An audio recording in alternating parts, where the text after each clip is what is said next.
நாம் வராகியம்மனை தினம்தோறும் வழிபாடு செய்துட்டு வரலாங்க. இருப்பினும் இந்த பஞ்சமி நாளில் வழிபாடு செய்வது ரொம்பவே விசேஷமானது. அதுவும் பார்த்திங்கன்னா வளர்பிறை பஞ்சமியில் வராகியம்மனுக்கு விரதம் இருந்து வழிபாடு செய்வதால் நம்மளுடைய வேண்டுதல்கள் நிறைவேறும் என்று சொல்லப்படுகிறது.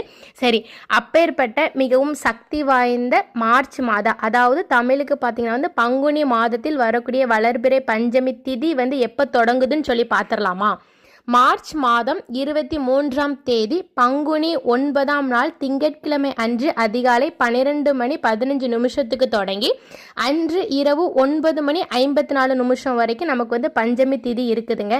அதனால் நமக்கு என்னைக்கு பஞ்சமி சொல்லி பார்த்தீங்கன்னா பங்குனி 9ஆம் தேதி மார்ச் 23ஆம் நாள் திங்கட்கிழமை அன்று தாங்க. அன்னைக்கு முழுக்க நமக்கு பஞ்சமி திதி தாங்க இருக்குது. அதனால் அன்றைய நாளில் நாம் கண்டிப்பாக விரதம் இருந்து வராகியம்மனை வழிபாடு செய்வோம். சரி, இப்போ நம்ம வளர்பிறை